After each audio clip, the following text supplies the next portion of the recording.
북한의 연이은 막말 폭탄, 북한 발악의 정부는 꿈에서 깨어나서 현실을 바라보십시오. 북한 김여정 노도당 부부장이 또다시 등장했습니다. 우리나라를 태생적 바보, 때때로 칭하는 막말과 함께 한반도 시계를 3년 전으로 되돌렸습니다. 지난 1월에 특등 머저리까지 북한은 달라진 것이 아무것도 없습니다. 우리 정부만 북한이 달라졌다고 외칠 뿐입니다. 아무리 바이든 정부와 임기 말 우리 정부 사이를 노린 화전양면 전술이라 양보를 해도 입도 뻥끗 못하는 정부의 태도엔 문제가 있습니다. 사실 여당마저 앞장서서 한미연합훈련을 하지 말라며 북한 편에 서니 그 무기력을 이해 못하는 바가 아닙니다. 이 와중에 한술 더 떠서 한 정부 고위 당국자는 남북 정상의 판문점 선언과 평양 선언 확인이 목표라면서 남북 정상회담 재추진 의사를 밝혔다고 합니다. 김여정은 3년 전 봄날은 다시 돌아오기 어려울 것이라 했지만 우리 정부는 아직도 어게인 3년 전 봄날이라는 헛된 꿈에 매달리고 있는 듯합니다. 우리 국민이 화형을 당해도 어물쩍 넘어가던 정부입니다. 살해자 북한이 큰 소리쳐도 꿈쩍 않는 저 자세, 이제 지칠 때도 되지 않았습니까? 오늘 미국 국무장관, 국방장관이 방한했습니다. 어설픈 평화쇼, 대북 환상의 아마추어 접근을 걷어내고 대한민국 정부는 북한 바라기에서 국민 바라기로 돌아오시기 바랍니다. 국격을 되찾는 동맹의 복원, 그리고 냉철한 대북 인식이 그 첫걸음일 것입니다.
주말 단거리 미사일 여러 발을 발사했다는 외신들의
북한이 지난 주말 단거리 미사일 여러 발을 발사했다는 외신들의 잇따른 보도가 있었습니다.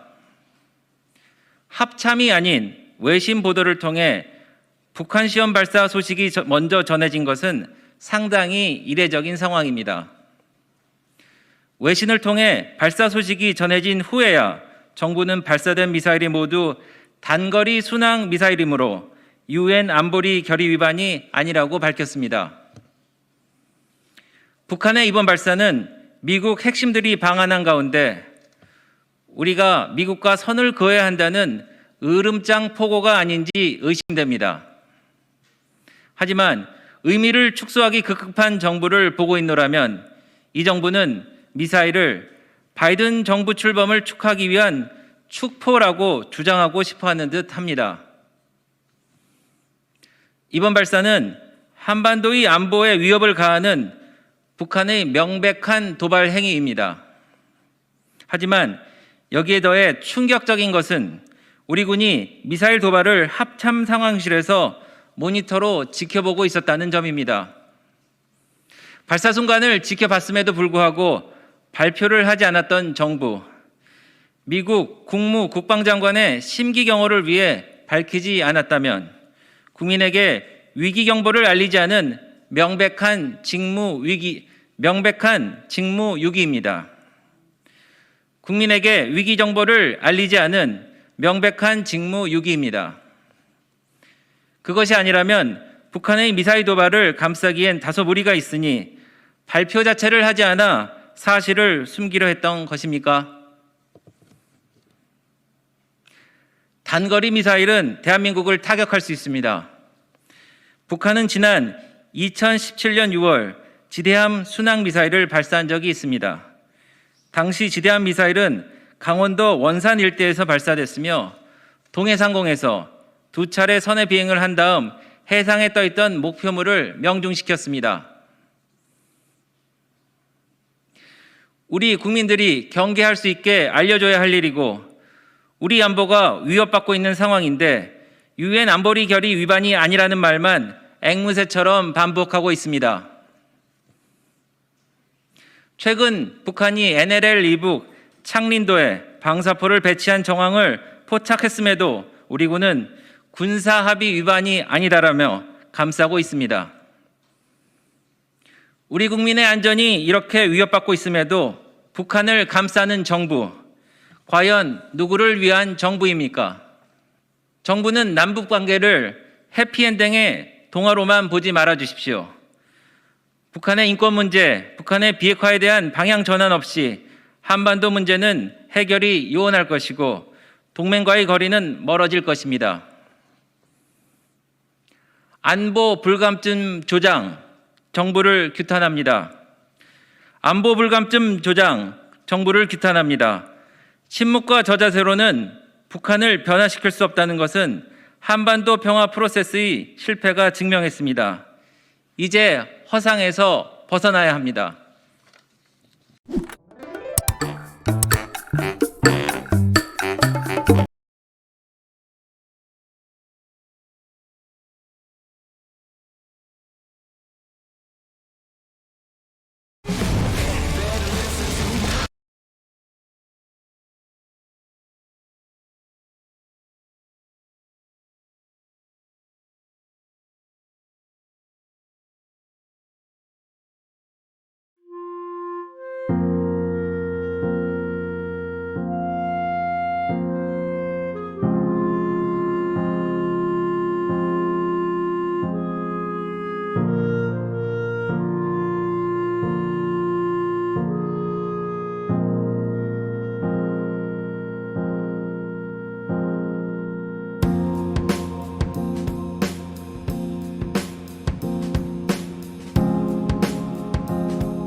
북한은 지난 21일 서해상으로 두 발의 순항미사일을 발사한 데 이어 25일에는 동해상으로 탄도미사일 두 발을 또 발사했습니다. 이번 미사일 발사는 대한민국의 안보, 국민의 안전에 위협을 가하는 북한의 명백한 군사적 도발로 지금까지 북한은 미사일 시험 발사를 진행하면서 비행거리와 정확도를 향상시켜왔고 이동식 발사대, 고체 연료 사용 등 다양한 발사 실험으로 성능 개량을 추진해 왔습니다.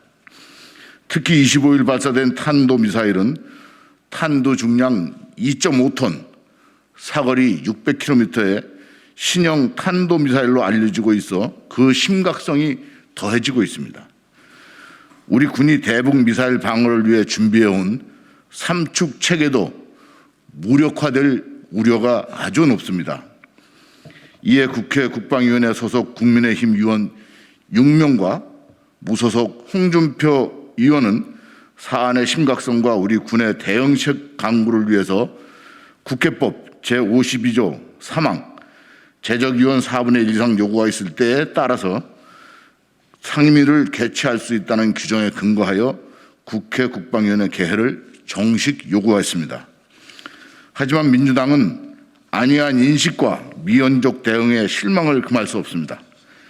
북한의 군사적 도발에 단호하게 대처해야 하지만 정부 대응을 보면 그럴 의지가 있는지 의심하지 않을 수가 없습니다. 북한의 미사일 도발 이후 분석 중이라는 말만 되풀이하는 문재인 정부의 대응에 국민들의 답답함과 불안감만 가중되고 있습니다. 이런 차원에서 국회가 북한의 미사일 도발에 대응하기 위해 머리를 싸매도 모자랄 판에 집권당인 민주당의 국회 국방위원회 개최 묵묵부답, 대답이 없는 것은 북한의 무모한 도발에 면죄부를 주는 것이나 다름없습니다. 또한 이번 북한의 미사일 도발에 이어 북한 리병철 중앙군사위원회 부위원장은 27일 조선중앙통신 담화를 통해 새로운 전략무기의 개발을 이어갈 것이라고 밝혔습니다. 여기에 더해 서해 NLL 인근 창린도의 신형 방사포 배치 정황과 SLBM 육상 발사 실험 가능성 등 우리 국민의 생명과 안전을 위협하는 북한의 도발과 협박은 계속되고 있습니다. 북한의 단거리 미사일이 공격할 수 있는 표적은 대한민국밖에 없음에도 왜 문재인 정부와 민주당은 북한의 도발과 협박에 쇠기에 경익일 뿐입니까? 누구를 위한 묵묵부답입니까? 북한의 습관성 도발, 이를 묵인하는 문재인 정부의 행태, 북한의 도발을 외신을 보고 알아야 하는 우리의 안보 현실이 정상입니까?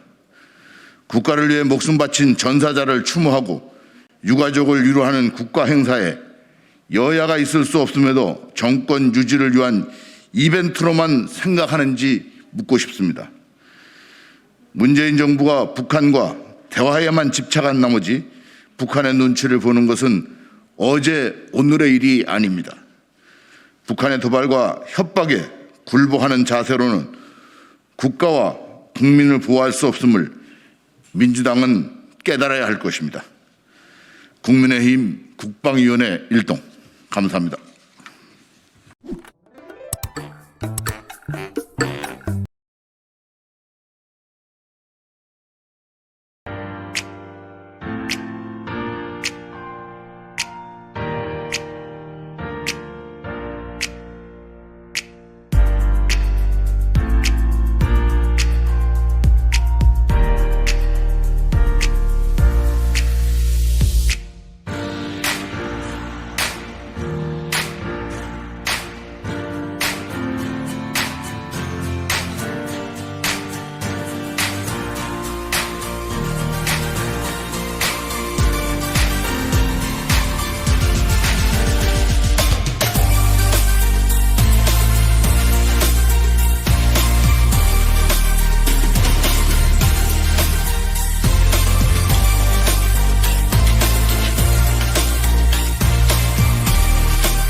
국방위원회 국민의힘 간사 한기호 의원입니다. 오늘은 천안함 폭침 재조사에 대한 국민의힘 국방위원회의 성명서를 발표하기 위해서 왔습니다. 오늘 다른 위원님들이 바쁘시기 때문에 윤주경 의원님만 함께 왔습니다. 대통령 소속 군 사망사고 진상규명위원회가 지난 2010년 4월 26일 발생한 천안함 폭침 원인과 관련해서 지난해 12월 14일 재조사에 착수하기로 결정했다고 알려져 있습니다.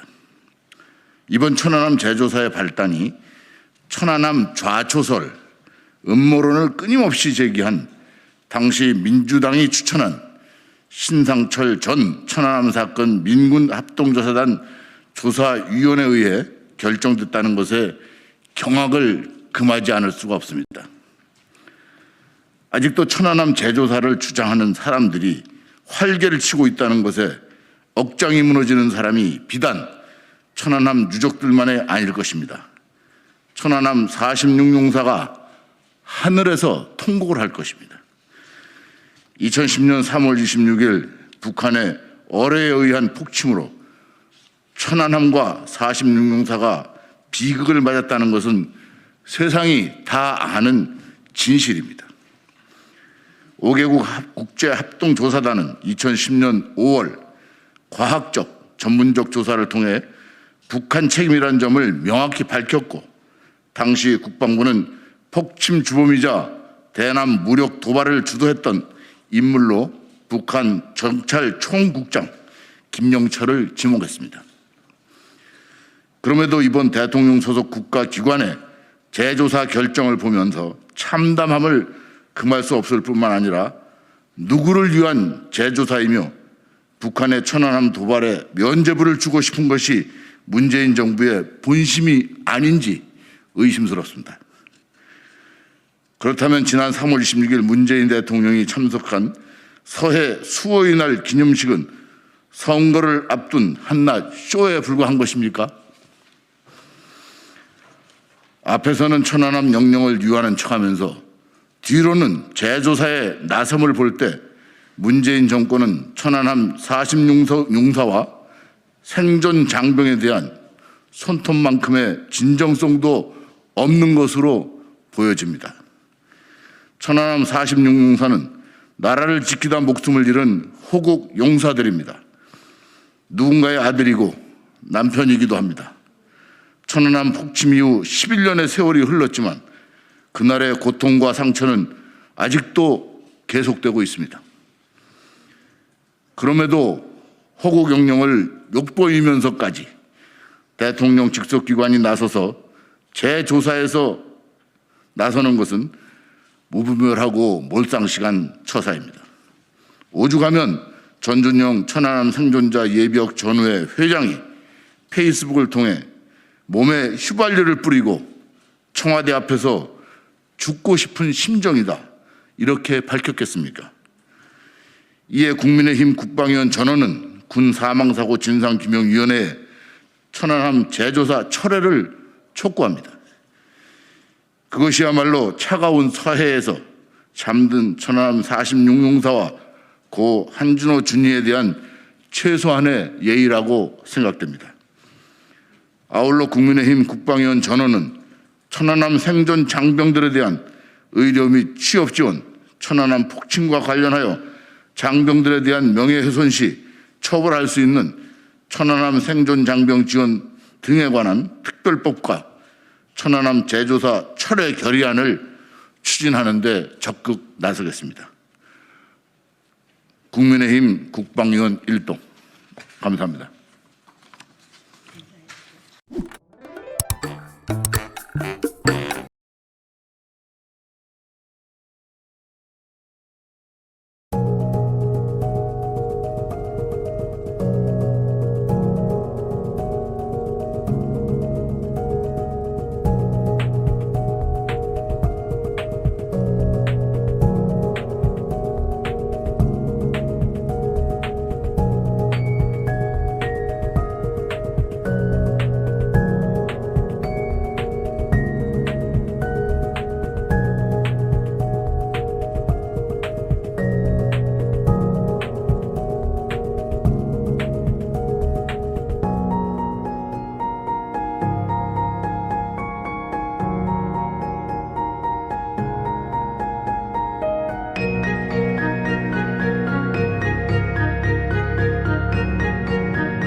국민의힘 외통위 위원 일동 명의로 저희가 성명서를 좀 발표하기 위해서 왔습니다. 여러 가지 외교안보 사안들이 생기고 있는데 외교통일위원회를 소집하자는 우리 국민의힘의 요구에 대해서 그 사이에 며칠 동안 얘기를 했습니다마는 민주당에서 응하지 않아서 소집이 무산됐습니다. 관련해서 국민의힘 입장을 발표하도록 하겠습니다. 더불어민주당은 국회 외교통일위원회 전체 회의 개의 요구에 즉각 응답하라. 오매불망 북한만 바라보는 문재인 정권의 무능 때문에 대한민국 외교 안보가 심각한 위기에 처했다. 지난 3월 31일 다시 하겠습니다. 지난 3월 21일 북한의 미사일 발사라는 심각한 위협을 알고도 정부가 의도적으로 국민에게 숨긴 사실이 외신의 보도를 통해 드러났다. 문재인 정권의 최우선 순위는 우리 국민의 생명과 안전이 아닌 북한 김정은의 심기경호였음을 온 국민이 알게 됐다. 또한 지난 3월 23일에는 유엔의 북한 인권 결의안 공동 제안국에 3년 연속 불참했다. 미국을 비롯한 세계 각국이 북한의 인권 탄압에 대해 심각한 우려를 표명하고 있는 가운데 정작 우리 정부는 헌법상 우리 국민인 북한 주민에 대한 잔인한 인권 탄압을 손 놓고 바라보고만 있는 것이다. 너무나 노골적인 문 정권의 북한 눈치 보기에 이제 우리나라는 전 세계로부터 인권 후진국이라는 부끄러운 오명을 뒤집어쓰고 있다. 우리 안보의 가장 중요한 한미동맹 역시 균열을 일으킬 조짐이 보인다. 바이든 행정부가 새로운 대북 정책을 검토하기 위해 한미일 안보실장 회의를 개최하는 그 시간, 정의용 외교장관은 중국에서 왕이 외교부장과 회담하기로 했다. 문재인 정부가 바이든 행정부와 대북, 대중정책 모두에서 엇박자를 내는 위험한 줄타기를 하고 있는 것이다. 그 사이 일본은 독도는 일본 땅이라는 명백한 역사 왜곡 사실을 기술한 고등학교 1학년 교과서의 검정을 승인했다. 지난 2018년 일본 문부과학성이 독도를 일본 영토로 가르치라는 학습 지도 요령을 개정한 지 3년이라는 긴 시간 동안 아무런 대책도 마련하지 못한 외교적 무능함이 여실히 드러났다. 그뿐이 아니다. 한인 여성 4분이 희생된 충격적인 애틀란타 스파 총격 사건, 국방비 인상률과 연동시킨 높은 인상률로 협상 실패 지적을 받는 한미 방위비 분담금 협정 등 우리나라를 둘러싼 각종 외교 안보 현안은 셀 수도 없이 많다. 특히 지금 이 시간에도 해외 체류하는 재외동포에 대한 인종차별 범죄 위험은 커져만 가고 있다. 시급히 대책을 마련하고 지원해야 할 때이다.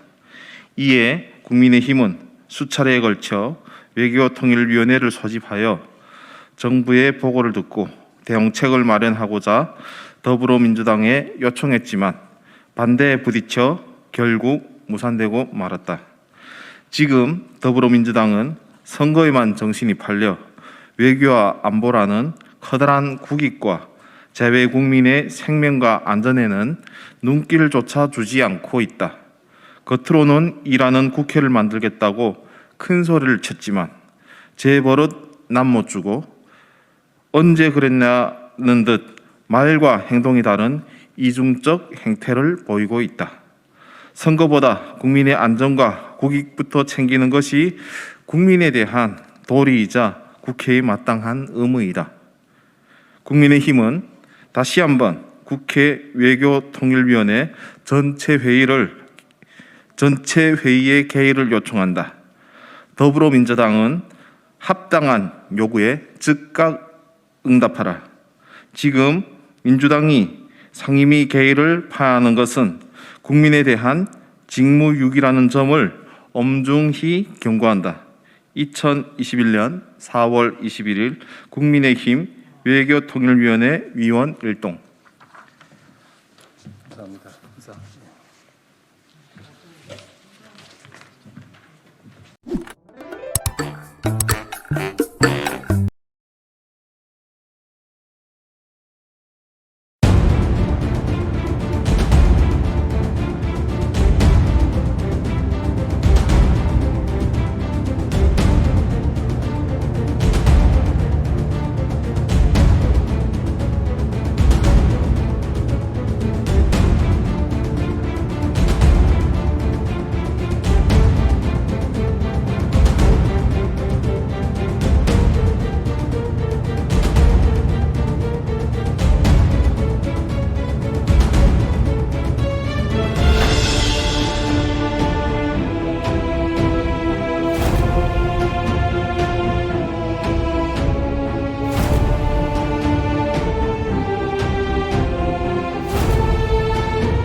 우선 메가칩 반도체 관련 우리 기업들이 중국에 매각되는 사례가 잇따르고 있습니다. 이에 대응해서 우리 산업자원중소벤처기업부에서 저희들 성명서를 하나 내기로 했습니다. 그래서 우리 최성재 의원님과 함께 성명서를 읽도록 그렇게 하겠습니다. 매그나칩 반도체의 중국 매각에 따른 국가 기관 산업이자 핵심 기술인 반도체 핵심 기술의 유출이 크게 우려된다.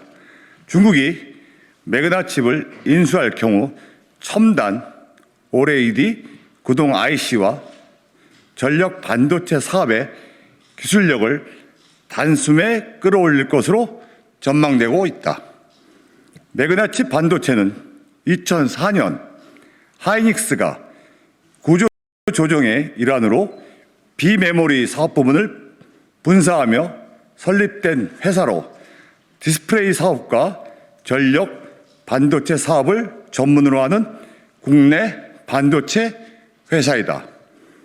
매그나칩 반도체는 세계 1위의 OLED 디스플레이 구동 칩을 삼성 디스플레이 등 세계 최대의 패널 제조사에 공급하고 있으며 해당 제품들은 현재 업체 최저 전력의 28 나노 제품을 포함하고 있다.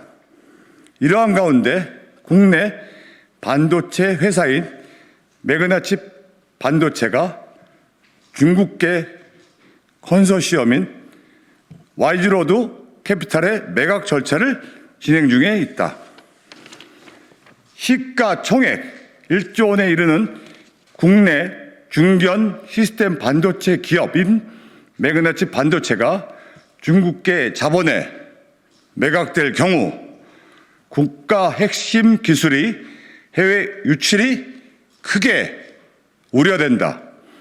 현행 산업기술 유출 방지법에 따르면 국가 핵심 기술은 기술적, 경제적 가치가 높아 해외로 유출될 경우 국민 경제의 발전에 중대한 악영향을 줄 우려가 있는 기술을 지칭한다.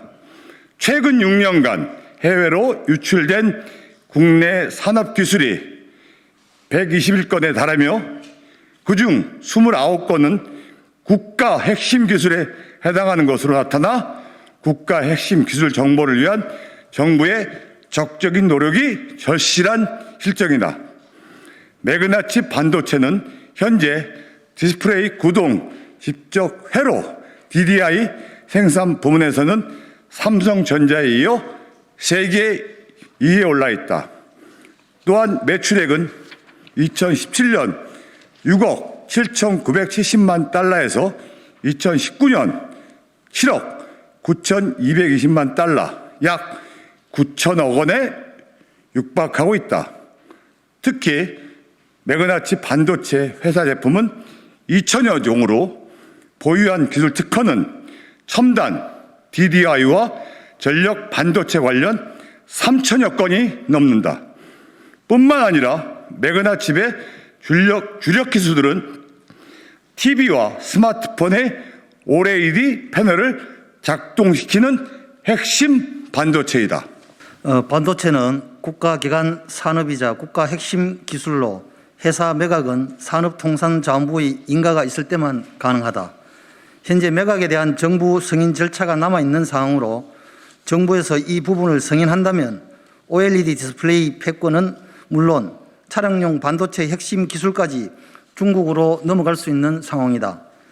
산업기술보호법에 따라 산업통상자원부 산하 산업기술보호전문위원회가 매그나칩의 중국 매각 건이 국가 핵심 기술에 해당하는지 여부를 철저히 심사해야 할 것이다.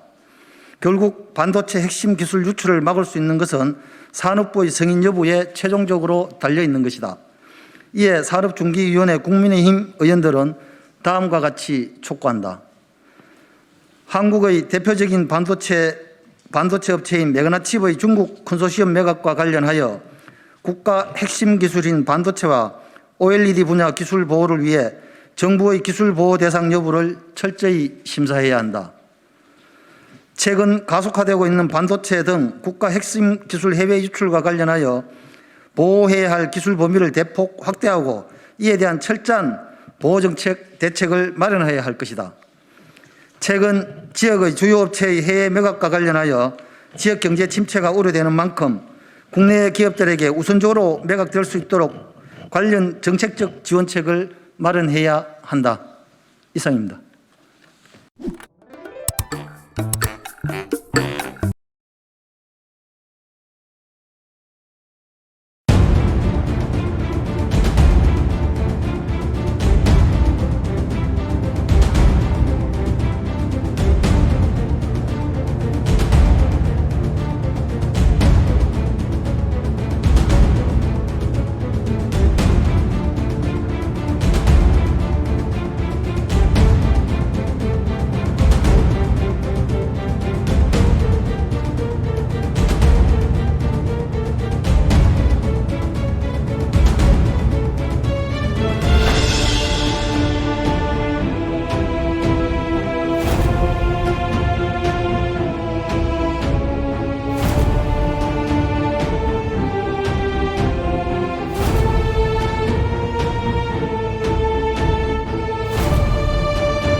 우리 모두는 적폐입니다.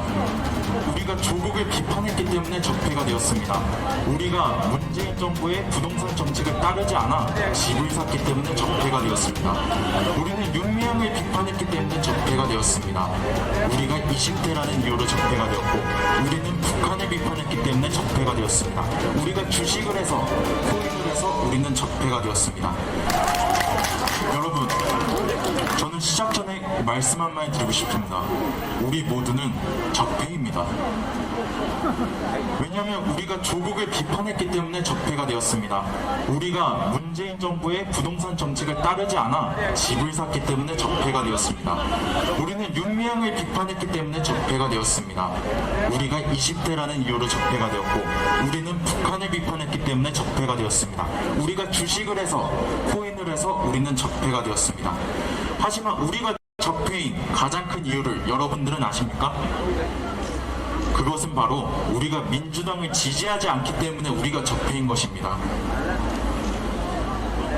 우리는 그들을 지지하지 않습니다. 10대 때, 20대 때 세월호에 촛불을 들었던, 박근혜 탄핵 때 촛불을 들고 친구들과 함께 했던 우리는 이제 현재 와서는 그들을 지지하지 않습니다.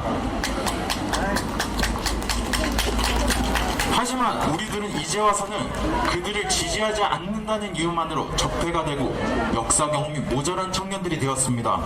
여기 계신 의원분들도, 여기에 서 있는 저도, 그리고 여러분들 역시 적폐가 되었습니다. 그러한 적폐 청년인 제가 감히 청년들이 왜 이제 와서는 민주당을 지지하지 않는지에 대한 이야기할 말씀 드리고 싶습니다. 그래도 괜찮겠습니까? 솔직하게 말씀드리겠습니다. 이 이야기를 꺼내는 게 쉽지가 않습니다.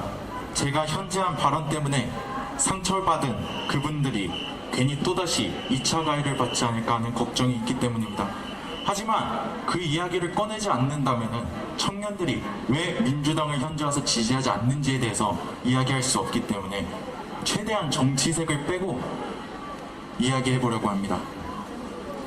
여러분, 저는 현 정권이 북한에게 저자세를 취하며 평화를 이야기하고 있는 것이 이해가 가지 않습니다.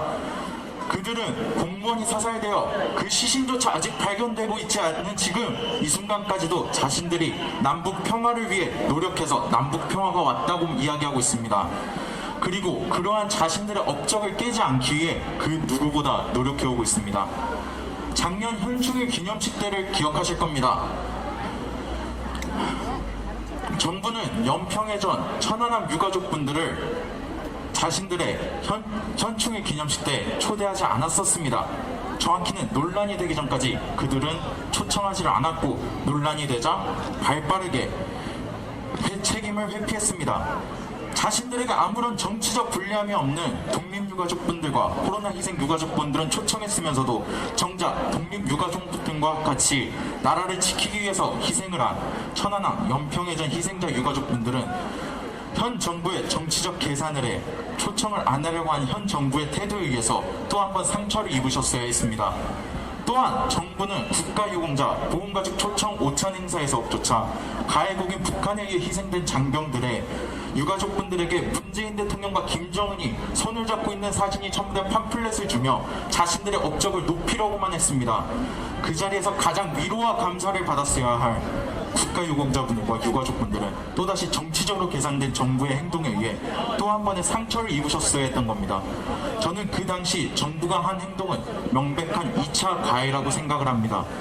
저는 박영선 후보님께 여쭤보고 싶습니다. 얼마 전에 서해 수호의 날을 추모한다고 글을 페이스북에 올리셨습니다. 그들의 고귀한 희생을 진심으로 추모한다 하셨습니다. 그 전에 북한을 옹호하기 위해서 기뢰에 의한 침몰이다, 천안함 침몰이 미군 핵잠수함에 의한 것 아니냐라고 하신 그 말씀에 대해서 유가족분들과 생존 잔병분들에게 사과를 먼저 하셨어야 되는 거 아닙니까? 어떻게 자신이 한 행동에 대해 반성도 없이 추모를 하는 위선을 보여주십니까? 청년들은 그러한 민주당과 박영선 후보의 모습을 보았기 때문에 지지를 할 수 없는 겁니다. 두 번째 이유를 말씀드리겠습니다. 여러분, 이번 서울시장 선거가 누구 때문에 하게 된 겁니까? 도대체 왜 하게 된 겁니까? 맞습니다. 자신들이 여성을 위한다고 말하던, 여성들과 함께한다고 했던 성범죄자 박원순과 민주당 때문에 하게 된 거 아닙니까? 박원순이 왜 자살했습니까? 성범죄를 저지르고 자신이 저지른 범죄에 대해서 책임을 지지 않기 위해서 자살이라는 편한 도피처를 선택한 것 아닙니까? 그런데 그렇게 자살한 박원순에 대해 민주당은 어떤 태도를 취했습니까? 박 장관님, 성범죄자한테 깨끗하다 하지 않으셨습니까? 남 의원님, 기회호소인 단어 사용을 누가 제안했습니까? 민주당 의원 여러분, 2차 가해 아직까지 하고 계시지 않습니까? 그 누구보다 보호받았어야 할 피해자분은 피해 호소인이라는 말도 안 되는 단어를 만들어 상처를 주셨습니다. 사과를 한다면서도 불과 며칠 전에도 박원순이 청렴한 사람이었던 건 사실이다 라고 말하고 있습니다. 여러분, 이게 성범죄 가해자와 그 책임자가 할 수 있는 말이 맞습니까? 이렇게 말도 안 되는 일로 벌어진 쪽팔린 선거이기 때문에 우리 청년들은 박영선 후보를 지지할 수 없는 것입니다. 자, 세 번째 이유를 말씀드리겠습니다. 우리가 박영선 후보를 지지할 수 없는 마지막 이유는 감히 우리 청년들을 가르치려 들기 때문에 지지할 수 없는 것입니다. 저는 운동권 세대 여러분들을 존경합니다. 그들 덕분에 민주화를 이뤘다는 그 사실 그 자체는 부정하고 싶지 않습니다. 다만 현재에 와서 그들은 나이를 먹고 기득권 세대가 되었습니다. 그러자 그들은 자신들의 과거의 영광에 대해서만 이야기를 하며 청년들에게 우리 때는 화염병을 던지고 경찰들에게 맞아가면서 민주화를 이뤄냈는데 너희는 그런 것도 안 겪어봤잖아. 근데 왜 그렇게 불만야식의 무지한 발언으로 우리 청년들을 가르치려 들고 있습니다. 이게 자신들이 민주화운동을 할 때 너희가 어려서 그렇다, 배고픔을 못 겪어서 그렇다 그렇게 말하던 그 당시 기득권 세대와 그들이 지금 다른 게 무엇입니까? 저는 다시 한번 박영선 후보님의 말씀 인용하겠습니다. 우리에게 역사 경험이 모자라다고 하셨습니다. 우리는 역사 경험이 모자라지 않습니다. 우리는 연평의 전을 알고 추모합니다. 우리는 천안함 북침을 기억하고 있습니다. 우리는 연평도 포격 도발을 기억하고 있습니다. 6.25 전쟁을 기억하고 있고 광주 민주화운동을 기억하고 있습니다. 우리는 세월호를 기억하고 있고 우리는 우리가 들었던 시민들과 나눴던 촛불을 기억하고 있습니다. 그리고 마지막으로 우리는 이 선거가 왜 하게 되었는지 알고 있습니다. 여러분, 우리 청년들은 직접 겪은 역사도 직접 겪지 않은 역사가 아니어도 우리는 그 역사를 기억하고 있습니다. 그렇기 때문에 현재에 와서는 부패해버린 자신들을 보려고 하지 않는 내로남불을 보며 분노하고 지지하지 않으려고 하는 것입니다. 제가 다시 한번 진심으로 박영선 후보님께 질문 드리고 싶습니다. 역사 경험이 풍부하신 분이 성범죄자에게 조문을 갔던 의원들과 2차 가해를 행한 의원들을 선거 캠프에 넣으셨습니까? 불과 1년도 안 된 우리 사회의 역사입니다. 그런 역사를 외면하시는 분이 감히 저희 청년들에게 역사 경험이 모자라다고 비하를 하실 수 있으십니까? 저는 그렇게 박영선 후보가 민주당이 감히 유권자인 청년들을 가르치려 들기 때문에 박영선 후보를 뽑을 수 없는 것입니다. 자, 마지막으로 저는 이 말씀만 드리고 내려가도록 하겠습니다. 이 선거가 왜 하게 되었는지 여러분들 기억해 주시기 바랍니다. 우리가 기억하지 않는다면 제2의 박원순, 제2의 오거돈, 제2의 안희정이 나와도 사과보다는 변명을 할 것입니다. 사과보다는 2차 가해를 할 것입니다. 우리는 또다시 성범죄자를 우리의 수도 서울의 시장을 만들게 될 것입니다. 기억합시다, 여러분. 그리고 투표로 보여줍시다. 감사합니다.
뭐 자꾸 물어?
공영방송이 사실상 원팀을 이루고 선거운동에 나서고 있습니다. 그 중심에는 KBS, MBC입니다.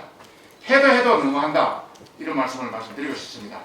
우선 첫째로 공영방송이 사실상 집권당의 선거운동 이러려고 그동안 그렇게 공정방송을 부르짖고 살았나 말씀을 드리고 싶습니다. KBS 노조도 이야기를 했습니다만 집권 여당과 공영방송이 사실상 원팀을 이루어서 선거운동에 나서고 있습니다. 국정원 사찰 연루 의혹, LCT 의혹, 내곡동 의혹 등 민주당이 야당의 후보를 공격하는 거의 모든 핵심 쟁점들은 KBS를 통해 제기되고 있습니다. 그리고 그것을 민주당이 받아 이슈화하는 과정을 거치고 있습니다.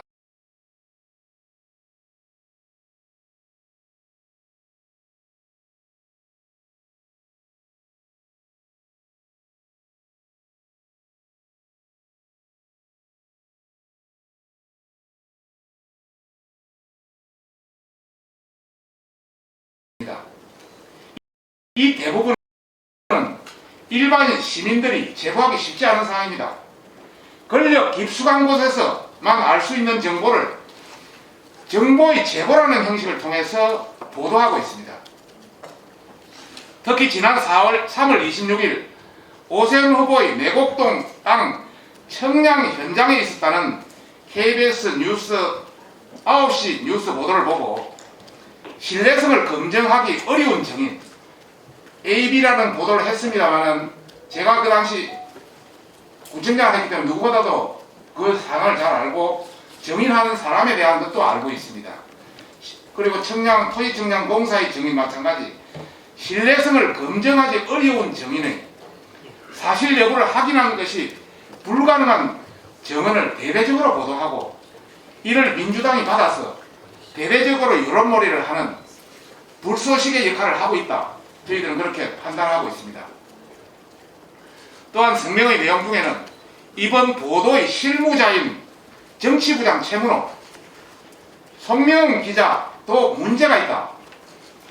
KBS도 지적했습니다만 저희도 확연히 파악하고 있습니다. 최문호 정치부장은 부당 해고도 아니고 제발로 회사를 나간 사람입니다. 그리고 뉴스타파에 합류했다가 갑자기 2018년 9월 1일 특별 채용이라는 형식으로 재입사한 이력을 가지고 있고 특별 채용 사유에 대해서도 상당히 의혹이 많습니다.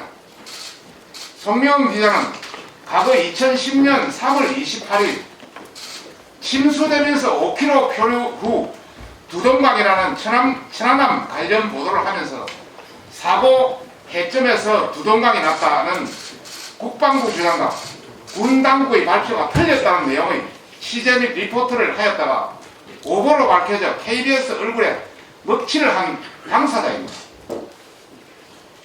이번 서울시장 보궐선거 선거대책위는 지난 3월 28일 최문호 KBS 정치부장과 송명우 기자와 더불어 보도 관련 책임자에 대해서 공직선거법 허위사실 공표죄, 후보자 비방죄, 부정선거 운동죄, 방송신문 등 부정이용죄 등 혐의로 검찰에 고발했습니다. 이번 KBS 노동자의 성명에서 지적된 바와 같이 민주당이 야당의 후보를 공격하는 거의 모든 핵심 쟁점들을 KBS를 통해 제기되고 그것을 민주당이 받아 이슈하는 과정, 일반 시민이 제보하기 쉽지 않은 권력 깊숙한 곳에서만 알 수 있는 정보에 대해서 저희들은 특히 주목하고 있습니다. 민주당과 KBS 보도 관련자 사이에 모종의 미래학이 있지 않을까 합리적 의심을 하지 않을 수가 없습니다. 앞으로 검찰 조사에서 이 부분에 대해서 명백히 밝혀지기를 기대합니다. 두 번째입니다. KBS와 MBC의 편파적인 보도, 선거 관련 보도 형태입니다. 저희 공정방송감시단 보고서에 따르면 선거운동 기간 중 하루도 빠짐없이 민주당 선거운동에 가까운 편파 보도 행태가 지속되고 있습니다.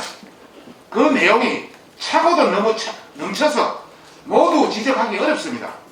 정도가 심한 몇 가지만 여러분에게 말씀드리겠습니다. 3월 26일입니다.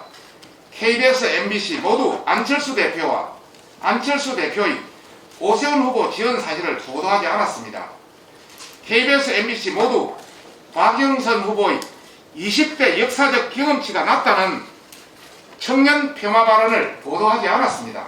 3월 27일 KBS, MBC 모두 박영선 후보의 도쿄 아파트 매각 관련 논란을 보도하지 않았습니다. 3월 28일 MBC는 오세훈 후보 유세 현장에서 2030 세대 60여 명이 연사로 지원하는 등 오 후보를 향한 청년층의 높은 지지와 관심에 대해서는 보도하지 않았습니다. 부산 KBS와 MBC는 민주당 김영춘 후보의 경부선 숲길 조성 공약을 보도하면서 박영준 후보의 공약은 보도하지 않았습니다. 3월 29일 KBS, MBC 모두 먹돈이 필요했다는 김상조 청와대 정책실장의 거짓 해명 관련 논란은 보도하지 않았습니다. KBS, MBC 모두 박영선 후보의 도쿄 아파트가 실거주용이라는 박 후보의 해명과 달리 임대 수익용이었다는 의혹과 도쿄 아파트를 매각했던 주장과 달리 등기부상 소유주가 박 후보의 남편이라는 의혹은 보도하지 않았습니다. 그리고 부산 KBS, 부산 MBC는 모두 김영춘 후보가 해수부 장관 시절 8천만 원 의정활동비 특혜를 받았다는 사실을 보도하지 않았습니다. 3월 30일 KBS, MBC 모두 박영준 후보가 제기한 김영춘 후보의 형 땅 특혜 매매 및 장관 시절 의정활동비 특혜 의혹을 언급하지 않았습니다.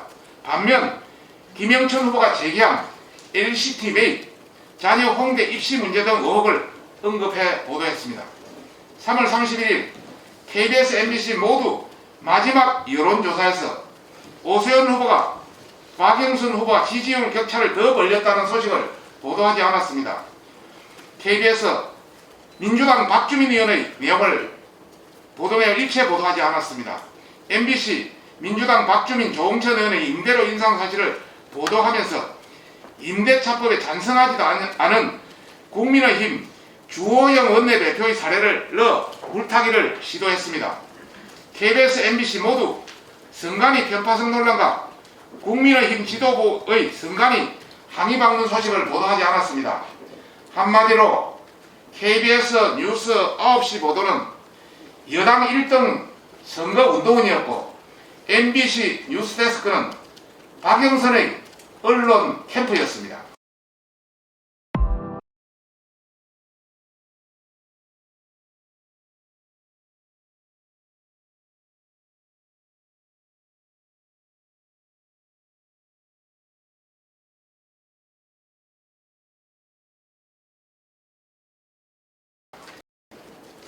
지난 3월 28일 KBS 보도 관련 책임자들에 대한 1차 고발이 있었습니다. 국민의힘은 선거기간 중 있었던 공영방송의 편파, 왜곡, 불공정 보도에 대한 책임을 선거가 끝나더라도 끝까지 물을 것입니다. 한마디만 더 붙이겠습니다. 여당 1등 선거운동은 KBS는 국민들에게 수식료 손 벌리지 말고 민주당, 정당 보조급으로 운영하라고 말씀드리고 싶습니다.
흑색 선전을 이제 넘어서 지역 비하, 지역 감정 조작하는 그런 발언이 있어서 심히 유감스럽게 생각합니다.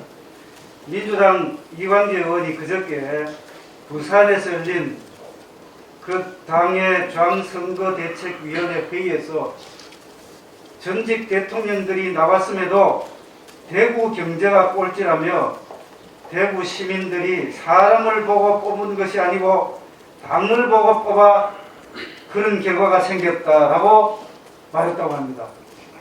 대구 시민을 도대체 어떻게 보고 하는 말인지 심히 유감스럽습니다. 지금 보궐선거는 서울과 부산 그리고 나머지 다른 지역에서 지금 현재 진행되고 있는 그런 상황입니다. 그런데 왜 대구를 들먹이는 겁니까? 대구 시민들, 대구 유권자들이 행사한 신성한 판단을 어디에서 한 사람의 정치인이 감히 평가하려 드는 것인지 도대체 이해할 수 없습니다. 지역 비하 발언, 망국의 발언입니다. 선거법에는 선거법 제110조에는 누구든지 특정 지역을 공연히 비하, 모욕하는 것을 엄격히 금지하고 있습니다. 이것을 어기면 징역 1년 이하 그리고 200만 원 이하의 벌금에 처하도록 규정되어 있는 만큼 선관위는 즉시 조사에 착수할 것을 요구합니다. 지금 대구의 성남 민심은 이광재 의원의 사퇴까지 요구하고 있습니다.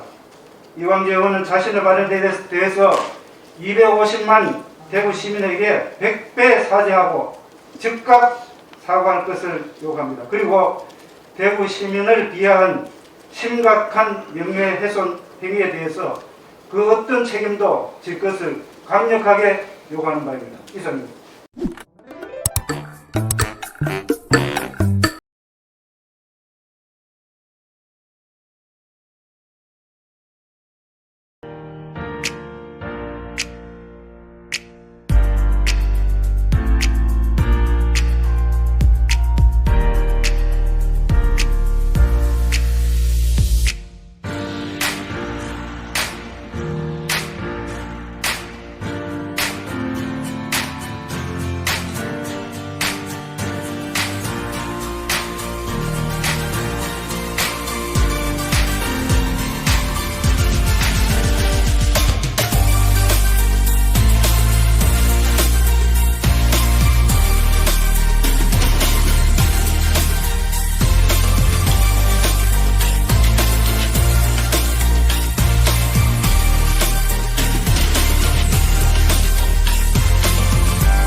민주당의 위선은 감출래야 감출 수가 없는 것입니까? 세입자 고충을 덜어줘야 한다고 임대차법을 발의한 박주민 의원이 정작 자신의 세입자에게는 임대료를 대폭 인상해서 받아냈다고 합니다. 법 통과 직전에 월세를 올려받았습니다. 자신이 국민에게 그은 상한선은 5%, 자신의 세입자에겐 9%입니다.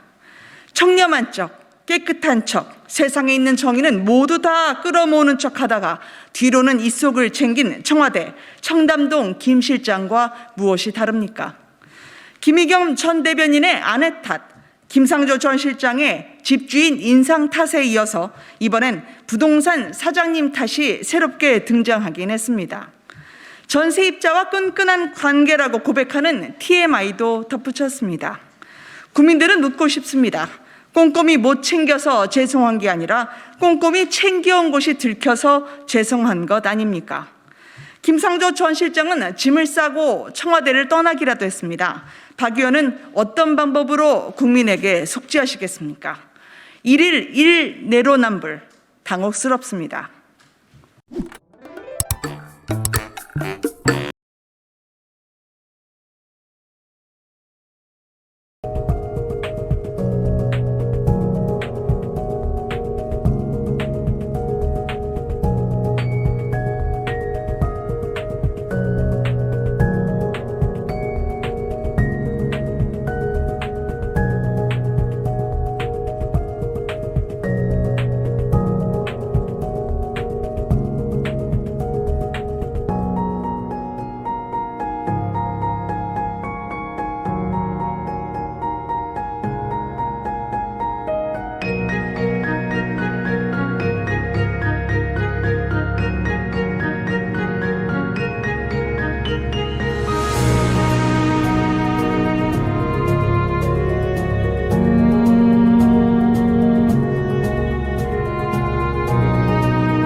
선거를 앞두고 청와대와 민주당이 하루가 멀다 하고 고개를 숙이며 읍소하고 있습니다.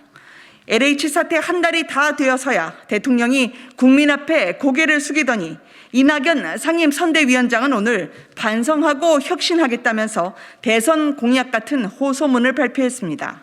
문재인 정권의 갑작스런 유턴에 국민들은 어리둥절합니다. 내 집 하나 꼭 장만하고 싶지만 이생진망이 되어버렸습니다.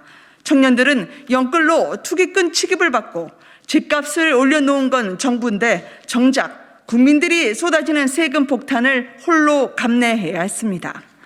4년간 뒤도 돌아보지 않고 몰아붙인 25번의 실책으로 나라를 쑥대밭 만들어 놓고 이제 와서 화나고 한스럽다, 후회스럽다고 합니다. 지금 화는 누가 내야 될 것 같습니까? 대통령의 농지는 3억 원이 넘게 올랐고 윗물을 막다던 이해찬 전 대표의 세종 땅값은 4배가 뛰었습니다. 민심은 타당성 조사도 없이 튀어나온 이해찬 나들목에 수군거립니다. 한타는 누구의 몫이겠습니까? 통렬히 반성한다면 내 안의 허물을 직시하는 용기가 필요합니다. 그러나 민주당은 자신들의 전수조사를 자신 편에 맡기고 숨고 있습니다. 지난 총선 직전에도 민주당은 1가구 1주택 종부세 인하를 철석같이 약속했었습니다. 하지만 선거가 끝나자 언제 그랬냐는 듯 없던 일이 됐습니다. 국민들이 진정성 없는 읍소 전략, 반성 호소인이라며 더 이상 속지 않는 이유이기도 합니다. 문재인 정권이 배신의 시간들을 되돌릴 시간은 충분히 있었습니다. 더 이상 국민들을 우습게 보지 말기 바랍니다. 자신들의 허물을 가리려 희생양을 쫓는 남탓 버릇을 고치지 않는 한 국정 운영의 책임을 질 일도 없어질 것입니다. 4월 7일이 그 각성의 시작이 될 것입니다.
우리가 앞으로 무엇을 할 것인가.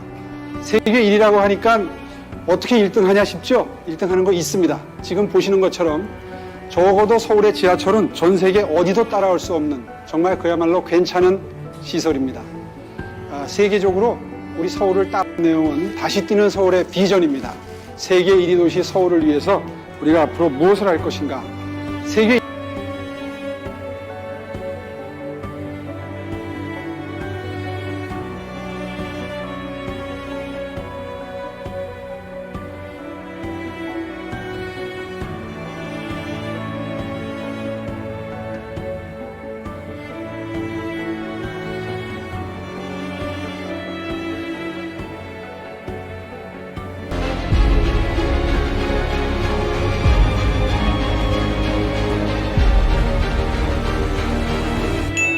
제가 준비한 내용은 다시 뛰는 서울의 비전입니다.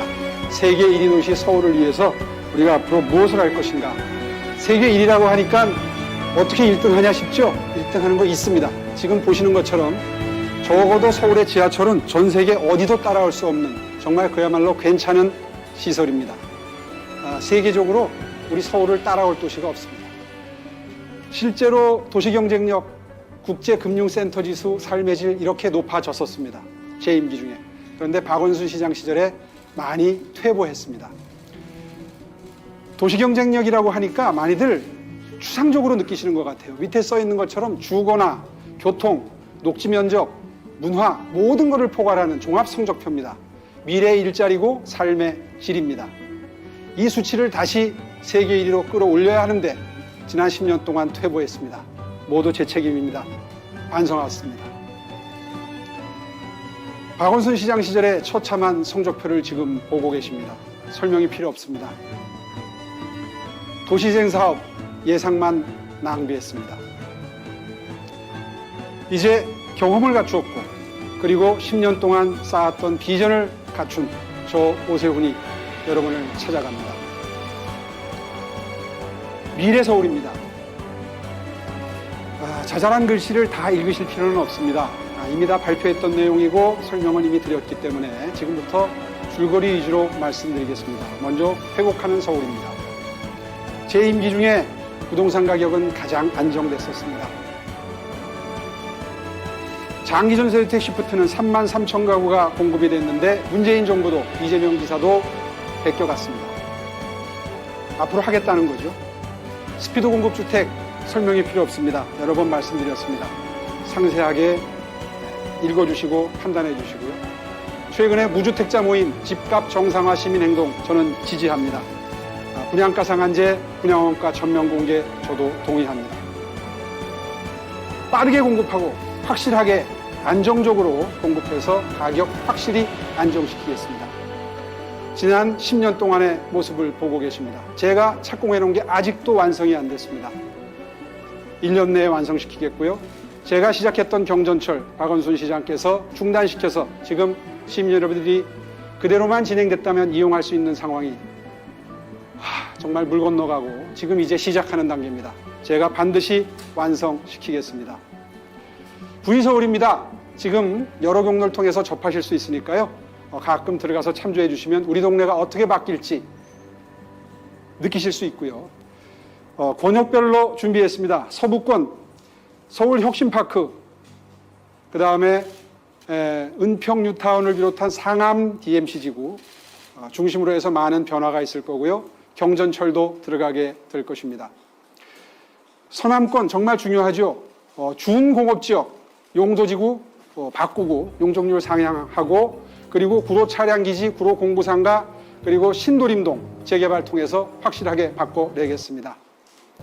동부권 많이 바뀔 겁니다. 창동 차량기지 거기에 고척돔과 같은 돔이 들어갈 거고 그리고 스타필드와 같은 그런 쇼핑센터가 들어가서 명실공히 서울의 4번째 도심으로 탈바꿈될 겁니다. 제가 만들어놨던 고척 스카이돔의 모습인데요. 이거보다 훨씬 더 규모도 크고 주차장도 넓은 시설이 창동 차량기지에 들어가게 될 것입니다. 동남권입니다. 국제교류복합지구가 이미 시작이 됐습니다. 용동대로 지하화와 함께 동남권의 발전을 견인할 것이고 강동구에 역사, 문화, 예술, 관광 거점이 생겨날 것입니다. 자, 두 번째, 안심서울입니다. 제가 시장 시절에 그물망 복지로 유명했습니다. 사실 디자인을 새로 시작했기 때문에 디자인 시장으로 유명했지만 실제로 이 마이클 시라든 교수라는 전 세계적인 복지 전문가가 저와 몇 시간 세미나를 하고 난 다음에 당신네 시장은 복지에 완전히 미친 복지 시장이다 라는 별명을 붙여주고 떠나가셨습니다. 이제 그 그물망 복지 시즌2가 시작이 됩니다. 여성, 장애인, 어르신, 그리고 청소년, 청년, 어린이, 그리고 저소득층, 그리고 가로 세로로 주거, 일자리, 건강, 급여, 교육, 보육까지 촘촘히 그물망을 짜서 이제 명실공히 복지시장이 되겠습니다. 제 근무 시간의 절반은 이렇게 어렵고 도움이 필요한 분들을 만나서 그분들의 말씀을 듣는 것으로 채우겠습니다. 지난번에 일할 때는 머리로 일했지만 이번에는 가슴으로 일할 생각입니다. 안심소득과 기본소득을 가장 비교하기 쉽게 보여주는 그림이라서 인용을 해봤습니다. 제 임기 중에 서울시를 통해서 시범사업을 해서 전국으로 확산할 건지 여부를 가늠할 수 있는 사업을 진행하겠고요. 코로나 때문에 가장 어려운 분들, 자영업자분들께 사무대출 하겠습니다. 1억까지 이자 없이 하겠습니다. 그리고 코로나 때문에 가장 어려움을 겪는 분들 중에 문화예술인들이 있습니다. 이분들 정말 지금 2잡, 3잡 뛰고 계십니다. 이분들 향한 공약을 오늘 아침에 예총 방문해서 발표를 했습니다. 참고해 주시기 바랍니다. 제1호 공약이었습니다. 영국의 고독부 신설 벤치마킹했습니다. 서울시의 1인 가구 안심 특별대책본부를 만들어서 범죄 불안, 질병, 빈곤, 외로움, 그리고 주거 불안까지를 종합적이고 입체적으로 해결해 나가는 기구를 만들고 제가 직접 챙기겠습니다. 제 임기 중에 여행 프로젝트, 여성의 행복한 도시 프로젝트가 가장 성공적이었다는 평가를 받았습니다. 시즌2가 시작될 것입니다. 서울시의 모든 행정을 여성의 시각으로 도시의 세계 각국의 도시들이 벤치마킹 해갈 정도로 유명했던 프로젝트입니다. UN 공공행정상 대상의 여행 프로젝트가 이제 시즌2가 시작될 것입니다. 서울의 행정 서비스의 질을 획기적으로 개선했던 120 다산 콜센터, 이것 역시 AI와 빅데이터를 통해서 확실하게 업그레이드 하겠습니다. 자, 도약하는 서울입니다. 도시에 돈, 사람, 정보가 몰리면 일자리가 생기고 삶의 질이 올라갑니다. 대표적인 사례가 동대문 DDP의 성공입니다. 낙후돼 가던 서울 의류 상권이 이 시설물 덕분에 세계의 패션 트렌드를 선도하는 지역으로 거듭났습니다. 이러한 성공을 바탕으로 해서 언택트, 팬데믹 이후의 시대에 어떻게 서울이 바뀌어질지 보겠습니다. 도시, 지역 커뮤니티와 공원이 의미가 달라졌습니다. 교통, 자율주행이 바꿔놓을 겁니다. 주택, 주거 역시 개념이 바뀔 겁니다. 하나하나 보겠습니다. 도시정책, 용도지역 개편하겠습니다. 그리고 생활권 도시계획, 슬리퍼 신고 어슬렁어슬렁 걸어서 15분 거리 내에 일도 하고 먹고 자고 즐기고 쇼핑하는 모든 생활 편의시설이 다 들어갈 수 있는 생활권 도시계획으로 바꾸겠습니다. 교통정책입니다. 자율주행 자동차와 전기차의 시대가 눈앞에 와 있습니다. 아마도 도로 사정도 바뀌고 주차장 사정도 바뀔 겁니다. 주택정책, 4인 가족 중심에서 1, 2인 가족 중심으로 바꿔 나가야 될 것입니다. 그렇게 해서 주거 면적도 바뀌고 4인 가족 기준에서 1, 2인 가구로 바뀌게 될 테니까 모든 패러다임이 다 바뀌게 되겠죠. 녹지정책, 제가 시행했던 성공 사례입니다. 한강 르네상스, 둘레길, 그리고 경의선 숲길을 통해서 가족과 함께 산책하면서 여유 시간을 지낼 수 있는 공간이 생겨났습니다. 제 자부심입니다. 시즌2가 시작됩니다.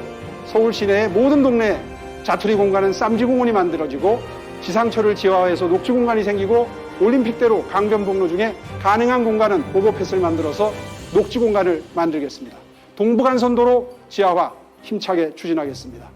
15분 슬세권의 시작은 내 집 앞 공원입니다. 연트럴파크 경춘선 숲길을 봐주시고요. 그 변화는 지상철 지하화를 통해서 실현될 것입니다. 아울러서 서울의 마지막 남은 보물창고 용산을 이용해서 교통의 요충지로 만들고 지하를 이용하겠고요. 파리의 라데방스를 벤치마킹해서 교통 요충지로 만들면서 실리콘밸리가 연상이 되는 그런 시설물로 만들겠습니다. 한강 르네상스 시즌2가 시작이 됩니다. 동영상을 잠깐 보시겠는데요. 원래 이런 목적으로 시작했던 겁니다. 한강변의 변화, 자전거길, 그리고 산책로를 분리한 것에 더해서 요즘에 텐트를 치고 젊은이들이 많이 즐기고 계시죠. 원래는 이 경인 아라뱃길을 통해서 중국과의 백길을 만드는 게 주요한 목표였습니다. 여의도에 선착장을 만들어서 가능한 변화를 만들어 내겠습니다. 자, 이제 마지막입니다. 가슴 뛰지 않습니까? 이제 도쿄는 있고 서울로 가라. 이게 실제로 등장했던 기사의 제목입니다. 다시 한번 서울에 큰 변화로 이런 평가가 나오도록 바꾸겠습니다. 그래서 한번 가보고 싶은 도시, 그래서 살고 싶은 도시, 그리고 투자하고 싶은 도시 만들어서 세계에서 가장 경쟁력이 높은 도시 경쟁력 1위 서울을 제가 반드시 만들어내겠습니다. 제 정치 철학은 수치보다 가치, 발전보다는 성숙입니다. 국민소득 3만 달러 시대 우리가 만들어냈습니다. 이제 경제 순위보다는 우리들이 추구하는 가치가 중요해졌습니다. 문재인 정부 이걸 모두 무너뜨렸습니다. 이제 가치 중심의 사회, 가치 중심의 서울, 가치 중심의 대한민국 만들겠습니다. 그리고 발전보다는 이제는 사회가 성숙해져야, 그래야 진정한 의미에서의 민주주의국, 민주주의와 시장 경제가 지배하는 그런 전 세계 모든 나라가 따라오고 싶은 명실공히 선진국이 될 수 있다고 생각합니다. 가치와 성숙의 사회, 그런 대한민국 소설 반드시 만들겠습니다. 세계 1등 서울, 대한민국의 심장 서울, 반드시 1등 도시 만들겠습니다. 감사합니다.